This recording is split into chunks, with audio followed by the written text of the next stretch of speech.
Welcome to Season 2, Episode 6 of Chainwheel Diaries, the podcast that features stories about bike travel told by the travelers themselves. I'm your host, Brian Berlin. I think you're really going to enjoy Episode 6, which features an interview with Paul Tukey, an ESL teacher who is based in Kutaisi, Georgia, the post-Soviet country, not the southern state.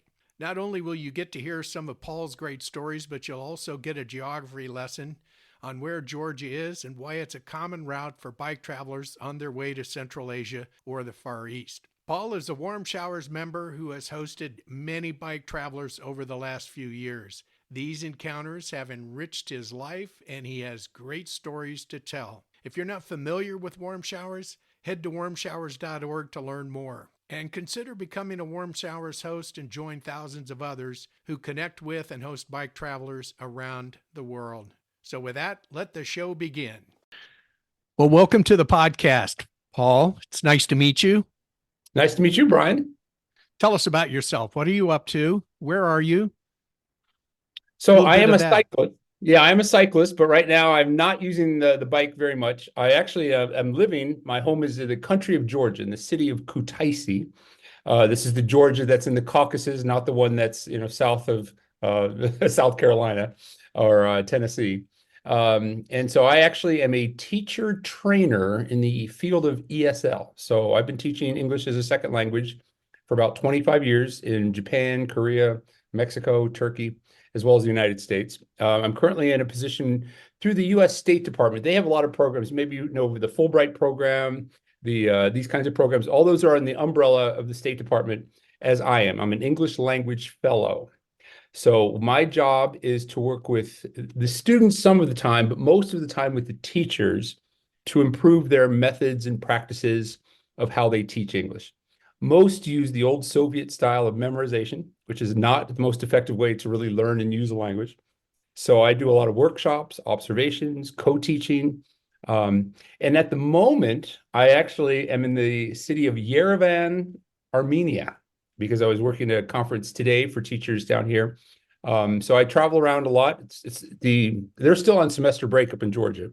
So I was able to come down here and do a workshop for teachers as well as a class for students to get them to think, and not just to use English, but to use it in a way where they think critically, ask a lot of questions, not only in conversation, but devil's advocate strategies, these types of things. So that's the gist of my job. So while I'm over here, and I don't use the bike so much because the highways are kind of treacherous, they're narrow, and the drivers are more erratic than you could imagine. So I don't bike quite as much. There's only a few highways I use where I feel safe, but I do enjoy sharing stories with cyclists, and a number of them travel through Georgia as they go from Europe. Lots of Belgians, French, Germans, Dutch, Italians go through Georgia on their way to the Far East. And so I put my name out there on Warm Showers, and during the warmer months, I get probably 2 or 3 requests a week. I will usually take on 1 or 2, sometimes 2 at the same time. And those actually some of the more memorable events where you have a French couple sharing the dinner with a German guy as they talk European politics, which is just fascinating as an American to hear their different perspectives. And I do enjoy that a lot. So it's not just giving back to people who've been generous to me as a cyclist, but I get a lot more out of it just listening to them. And many times I get really good meals out of it, as well as some cycling time with them when they come by. So it's just as an international person myself over the last 25 years, I've enjoyed learning and sharing with other international people as they explore our planet on their bicycles. Tell us a little bit about your cycling adventures before we talk about being a Warm Showers host. You said you were a cyclist. A little bit of history there. Yeah, so I grew up on my bicycle just as a tool of transportation in my neighborhood, and it's kind of a fun thing. And even as an adult, I really enjoyed commuting by bike. I taught at Ball State University in Muncie for a few years. I did not buy a car there. I lived about 2 miles, 3 kilometers from work. And even on those chilly, blustery, snowy, icy mornings, I still rode the bicycle. And everything was within reach of walking or the bike. Occasionally, I rented a car from Enterprise for $9.99 a weekend day. If you're familiar with that Wow. promotion that they had in the past. So I really just kind of found the bike to be kind of exhilarating. It's, it's a good way to just kind of stay fit. And, it's better than a cup of coffee in the morning to wake up. But that was kind of where I started using the bike on a much more regular basis. And then I went to Japan, where again, I continued to commute by bike. And then started doing 2-day, 3-day overnight camping trips just to kind of get my feet wet on it. Eventually did, week longs. I went down to Vietnam and did 2 weeks cycling the coast of Vietnam. I biked around Taiwan that was about 14 days. Most of that wasn't camping though. That wasn't camping. That was just cycling and hotels, inexpensive hotels, guest houses, these types of things, and not even using warm showers at that point. I did a lot in Japan because I was living there for 5 years between 2017 and 22. The pandemic wasn't so bad for me because the bike was, a great way to go see the country. So as everybody seemed quite miserable about the pandemic, it challenged me professionally as a teacher, having to do online classes as well as in-person classes. But the bike, I did a lot of touring as that was something you could do without having to wear a mask. And so I did enjoy that. And then after I finished up in Japan, I set my sights on doing a cross-country tour across the United States. But before I got into that, I thought, well, I ended up with a few extra weeks. So I went down to Brazil and cycled from Rio to Buenos Aires, fell in love with the country of Uruguay.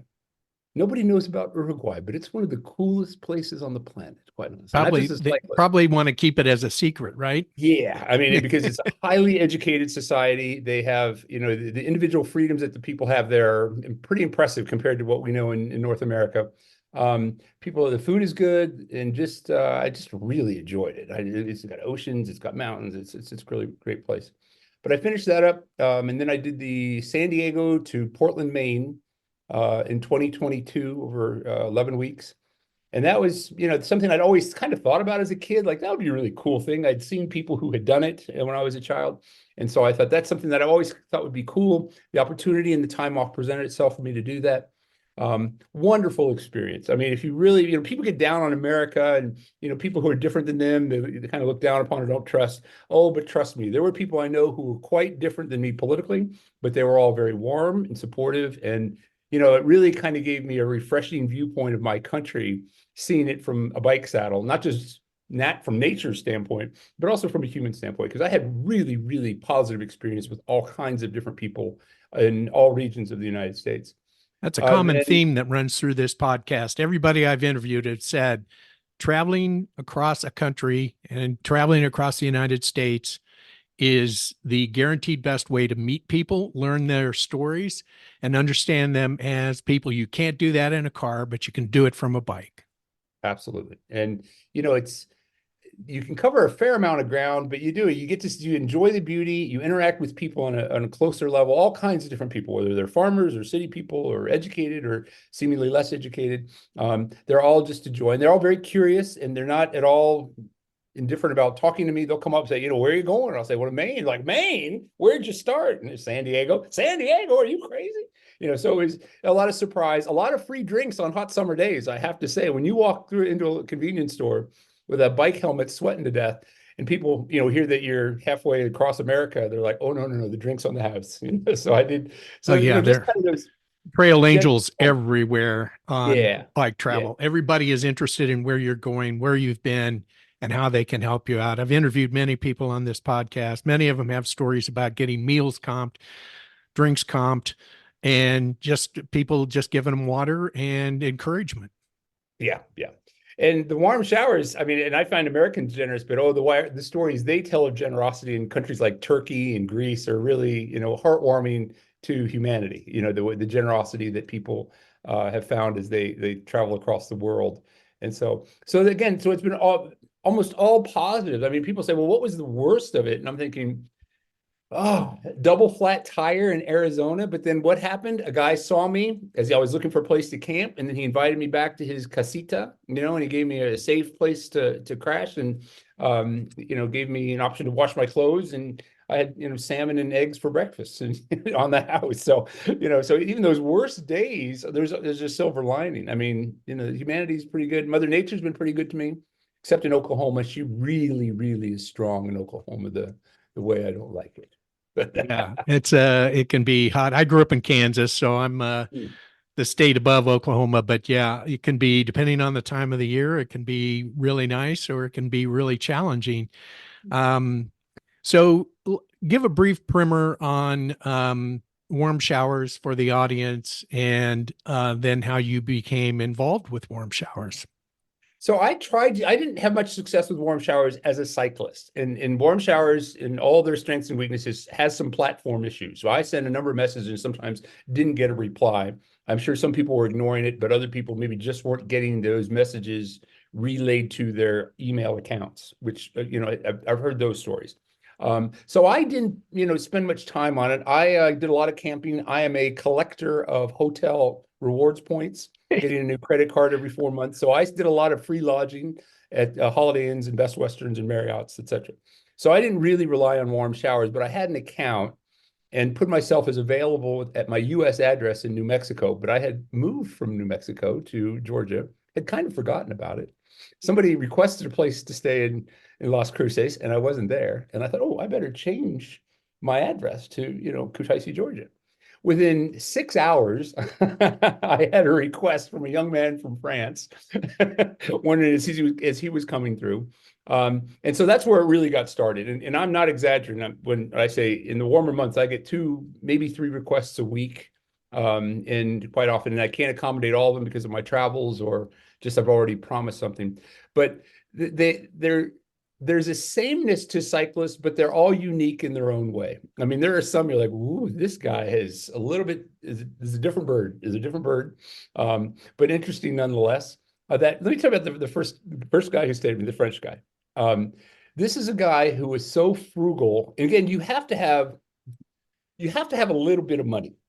You can survive on a little bit, not getting a SIM card in a country like Georgia for, $8-9 a month is all it would cost. And not doing that, you just kind of question someone's problem solving ability. Okay. So that was this man, some genius guy. He was so smart, but just, I think some of his problem solving solutions were questionable. He got stuck in Turkey. He extended over his 90 days and ended up getting penalized hundreds of dollars.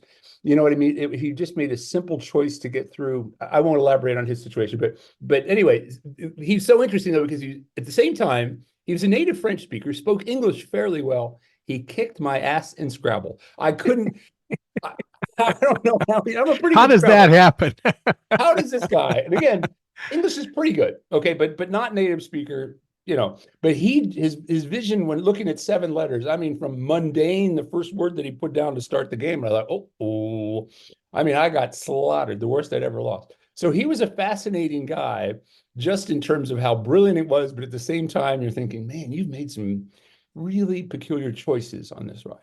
So that's where it started for me. But then they really became lovely, lovely people. I think of the French couple who bickered in French and English back and forth. I thought they were amusing, but delightful and very good cooks. I'll always let the French people stay because they want to cook and they're good at it. I've had a couple stay with me, not through warm showers, but I would see cyclists with gear near my house and say, oh, by the way, I'd find out what they're up to.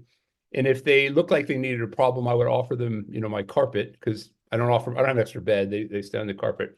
There were 2 German guys, young guys, 19. The Germans are young because they're still getting compensation from their government.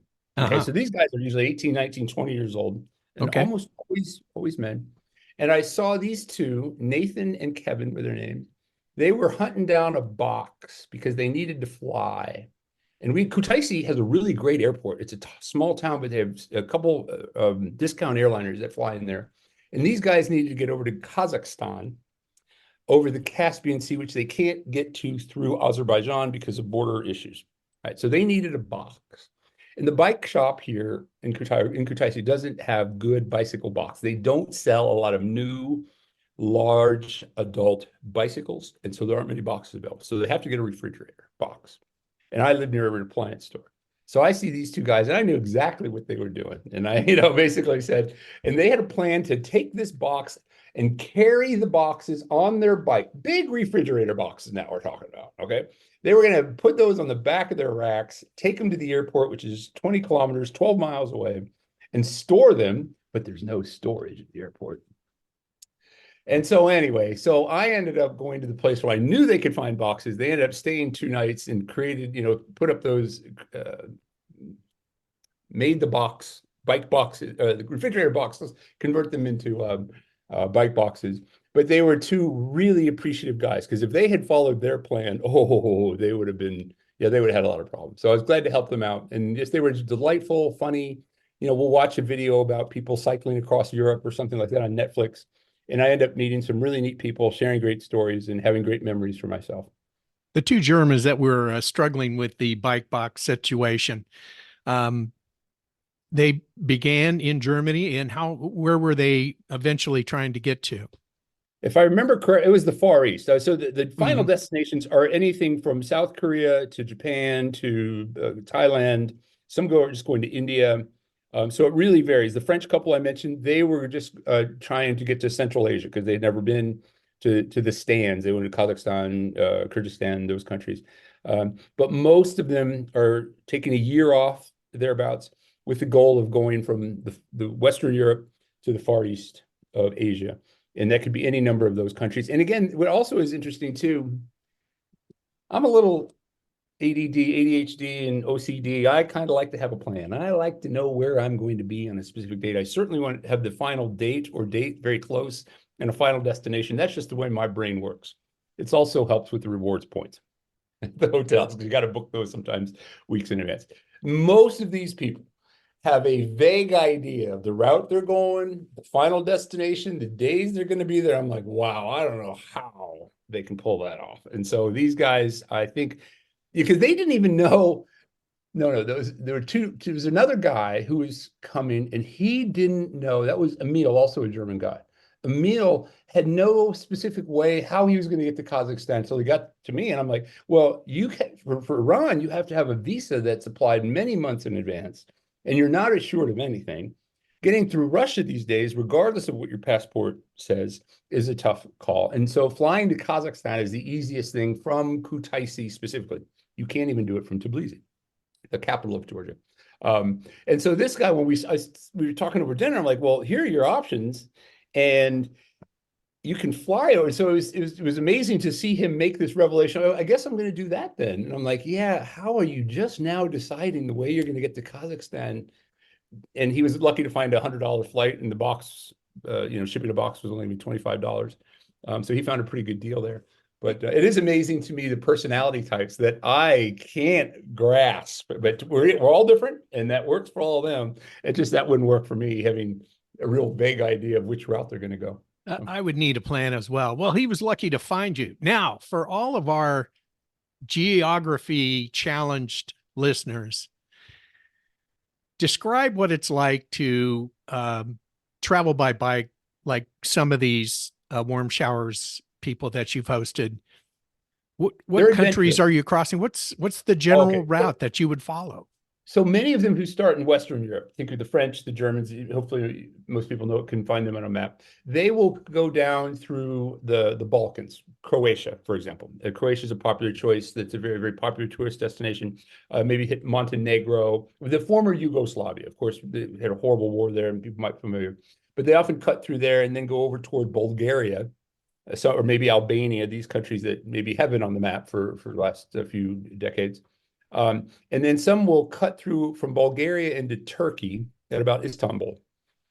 And Istanbul, there's several ways. Istanbul is an enormous country. I mean, it is a very large country. You probably, it stands out on the map. And many of them will just cut across the northern part right towards Georgia on the Black Sea. So the Black Sea is the one that's kind of like a figure eight. But the adventurous ones go into the interior of Turkey to an area called Cappadocia.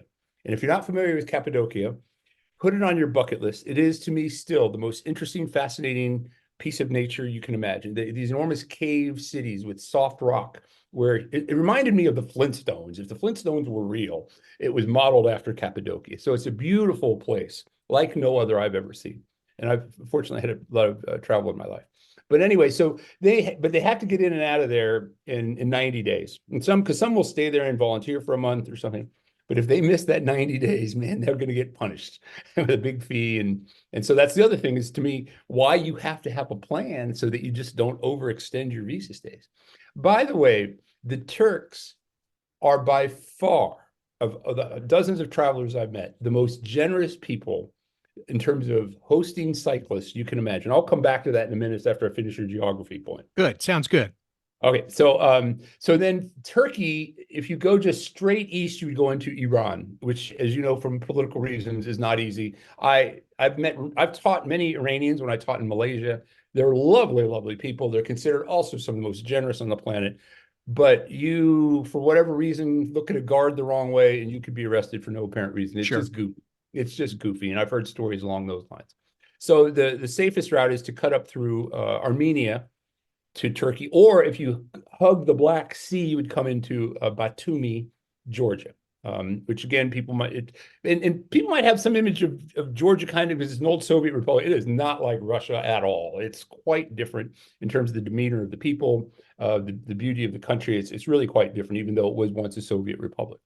But anyway, so they would a lot of them then cut through Georgia, which has a very generous visa stay. You can stay in Georgia for a year without a visa.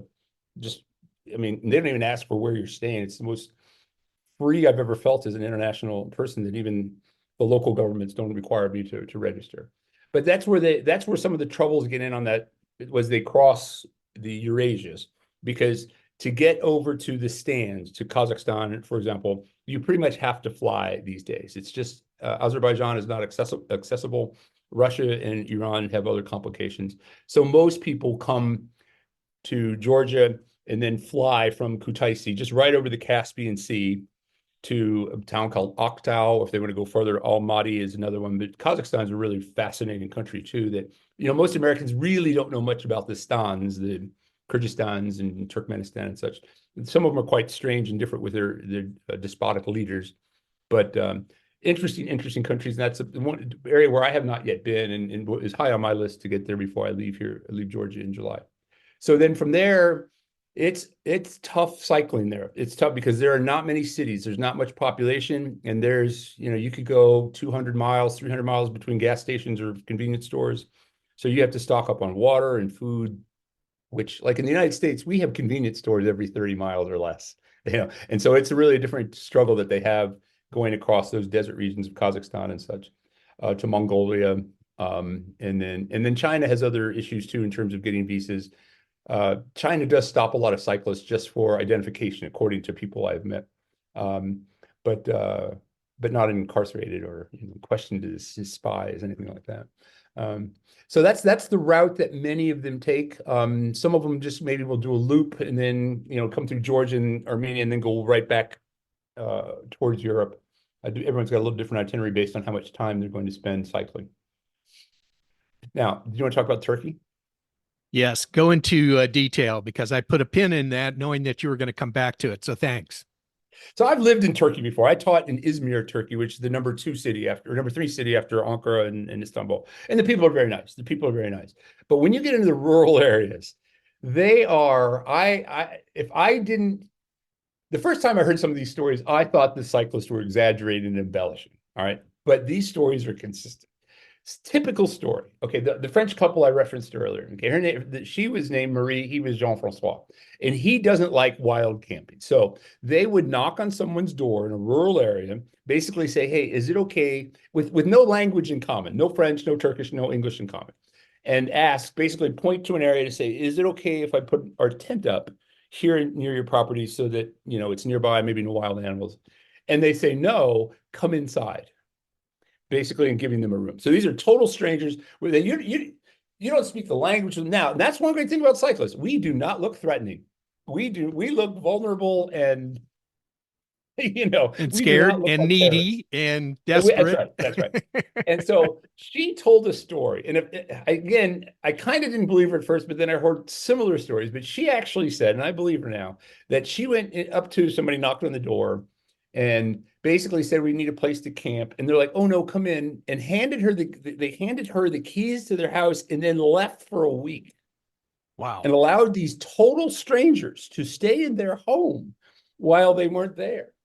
And so I'm just like, that's unbelievable. Now, I mean, Americans are generous, but I don't know anybody on that level of generosity in the US of A. Pretty sure there aren't. Yep. And I'm a pretty generous guy, but I'm not even crazy about people staying at my house with me, gone at work all day. I mean, Yeah. if I kind of get a sense of who they are, I'm like, yeah, no problem.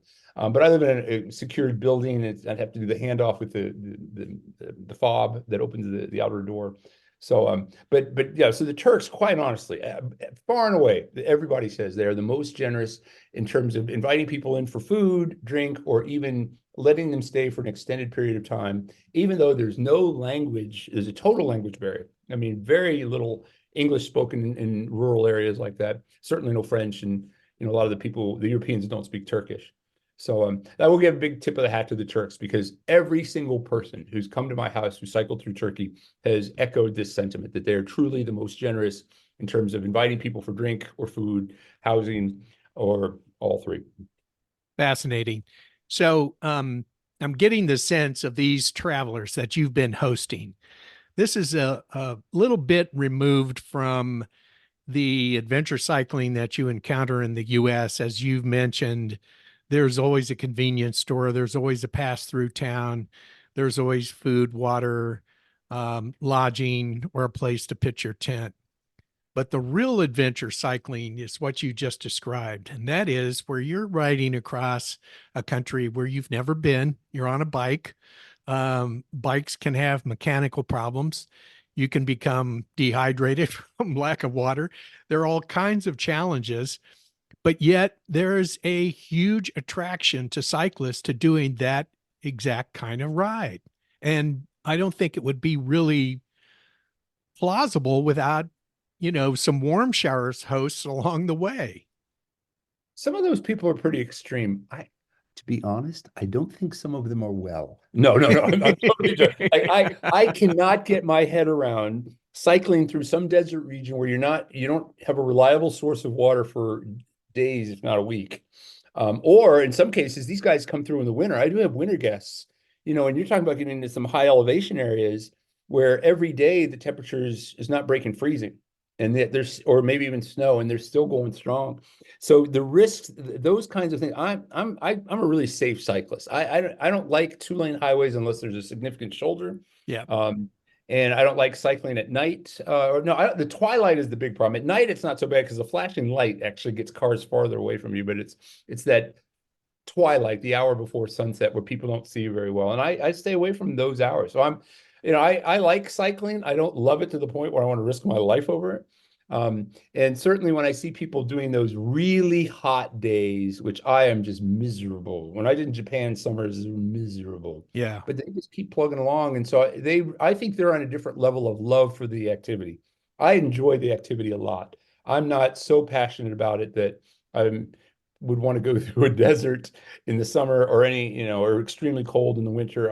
I don't understand that. And so many of them, I do think, make choices that really make them vulnerable to Mother Nature and or inattentive drivers or risky drivers. And I think that's the case in Georgia. The drivers are just, they're just not paying attention and drive really, really fast. Weddings are a mess. We could talk about that. But when they drive 3 cars wide up the highway, honking their horns, and we have cows and pigs and dogs all over the place in rural Georgia, so it's a challenge. But yeah, so those guys, tip of the hat to them. They are way outside my comfort level of what they do, and but they enjoy it, and they just keep on plugging along, and so and don't seem to have very many problems. So good for them, Well, and I'm hats not off going to to join them. them. Yes, Yeah. hats off to them. All right, tell us about some of your other guests. Some of the more memorable ones. And by the way, thanks for the pictures and the captions that go with those. I'm going to include those in the show notes. But you've had some very interesting and different guests stay with you via warm showers or otherwise.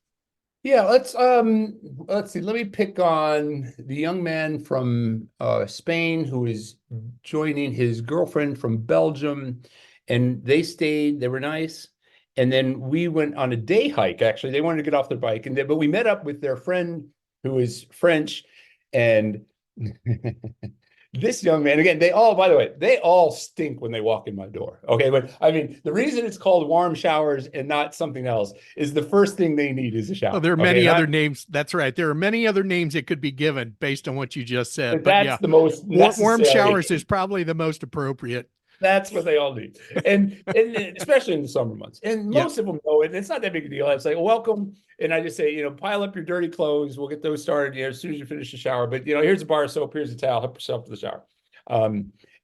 But this Spanish guy and the Belgian woman, they came, we went hiking, and they met a guy in Turkey, I think, and he was catching up with them. And like, oh, would you mind if a third person stayed? Because I usually keep it to two. And I'm like, no problem. So we meet him actually at a restaurant, a shawarma place, before we go back to my house. And this guy, I don't think he hadn't showered in 2 weeks in the summer. Okay. I mean, wow, you could smell him half a block away. Fantastic. So, nice young man. I mean, they're all nice. And so we were going to go back to my place and drop our stuff off and then get on our bikes. And the four of us were then going to bike up to an area called Skaltubo, which is fascinating old Russian village with decaying old saunas and bathhouses. Fascinating. But anyway, so as this guy, we were walking up the steps to my place. I'm thinking, he needs to shower before we go cycling again. I mean, it was so harsh. It was so harsh. And then, and I'll never forget the young man, as I strongly suggested to his friend from Spain, I said, he's got to get a shower. I mean, we got to get those clothes soaking.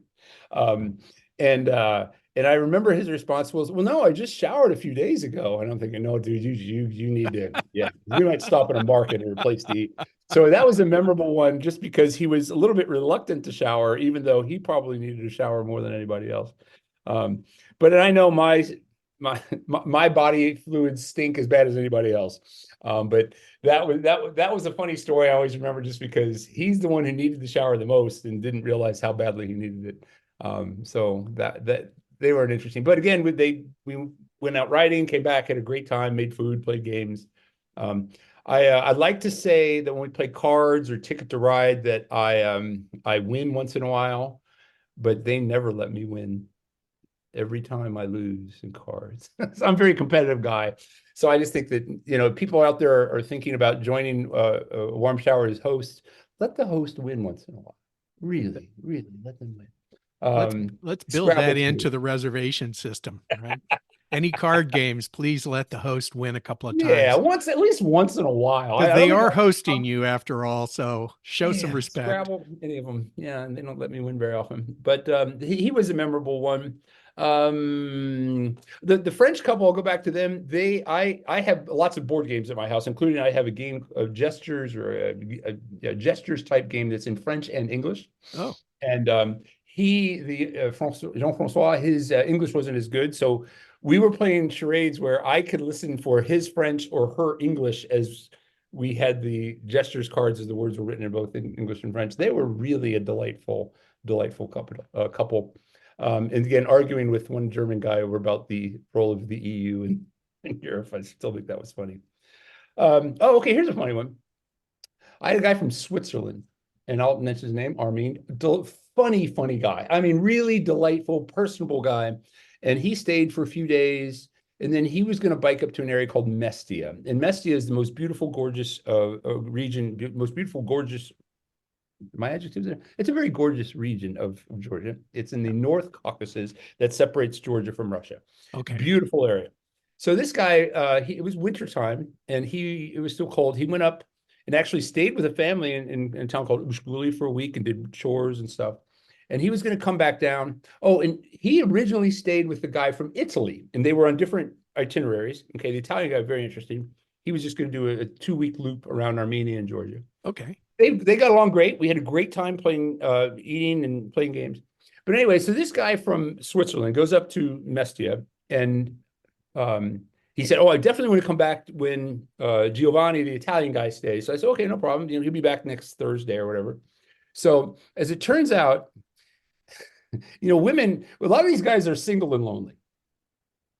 So when they meet a girl, you can tell their behavior is going to change. So Armin says, instead of meeting up with Giovanni, he says, I'm coming back to, he sent me a text message through WhatsApp or something saying, I'm coming back tonight and then I'm going to leave in the morning. And I'm like, what is the hurry? So he biked and I in most very hilly regions, he did like 120 miles in one day, okay, to get to my house late at night. And he said he was just going to stay a few hours because he was going to then bike to Tbilisi, which again is another 120 miles of bad roads or questionable roads. And I'm like, are you serious? It's like, why would you do 240 miles in 2 days?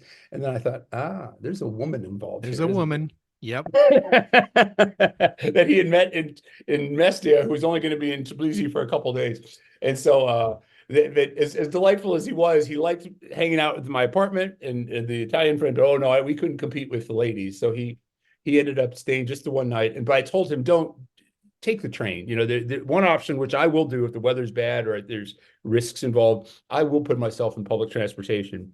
And so he ended up doing that to get to Tbilisi in a reasonable amount of safe time. But it is funny to see what motivation some of these cyclists have when they meet the right person. And even a generous stay at a warm showers host can compete with a member of the opposite sex. Yeah, had nothing to do with the destination, which is Yeah. that's great. Well, whatever motivates you is good. I have a quick question as an aside, but again, a lot of people listening to this are like Georgia, Armenia, Iran, really geographically challenged. So, what's the story behind Georgia? You must be quite the expert on that country by now. I wouldn't say an expert, but Georgia is a fascinating place. Of course, the two you mentioned, Armenia, Georgia, and Azerbaijan, there are three in the Caucasus countries. And again, the Caucasus Mountains, where the word Caucasian stems from. This is the area where first white people actually Okay. evolved. But and they're all three are quite different. As I'm in Armenia right now, has a very different vibe than Georgia. Religiously, their brand of Christianity is quite different. And Azerbaijan is primarily a Muslim country. But in no way, you know, it doesn't feel like Russia. I mean, when I see Russian people walking down the street in these towns, I can tell they're distinctly different. The demeanor in which they walk, their voice is lower, and the Russian language is quite distinct. So culturally, these places are very, very different. They are very conservative. You know, as a teacher who teaches English, I don't delve very deep into the hot topics of legalized marijuana, gay marriage, abortion. I have, and I was just shocked that educated people would have such views. And so I was surprised that, and those are really, and I've always tried to challenge my students to, you know, discuss hot topics so they can be empathetic and understanding of all sides. But Sure. it's culturally very conservative in terms of religion, still is even in you know, educated circles around a university, and very family oriented. I mean, it's something we could learn from you know, Americans. You know, where we are such a transient mobile community, nation, society, but here people still live with their grandparents.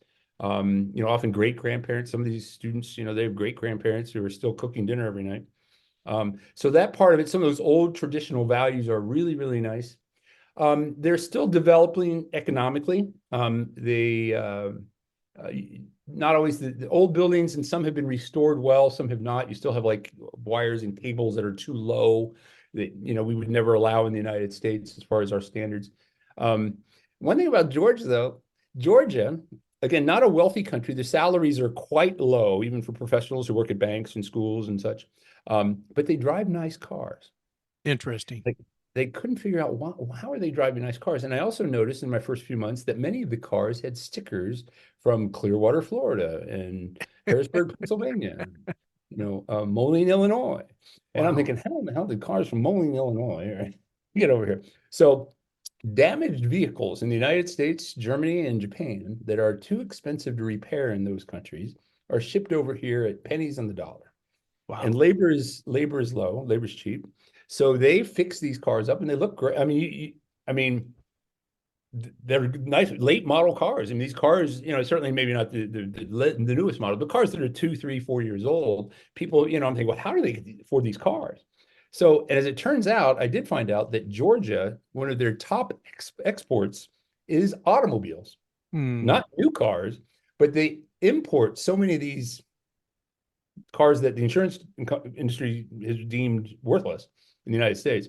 They fix them up and then export them to Armenia, Azerbaijan, Turkey, and Russia. So the Georgians have, the car thing is a fascinating part of their culture, in their economy, and how well they do that. And everyone likes to drive here. I hate driving personally. I'd rather ride my bike and take the bus, because I hate traffic jams.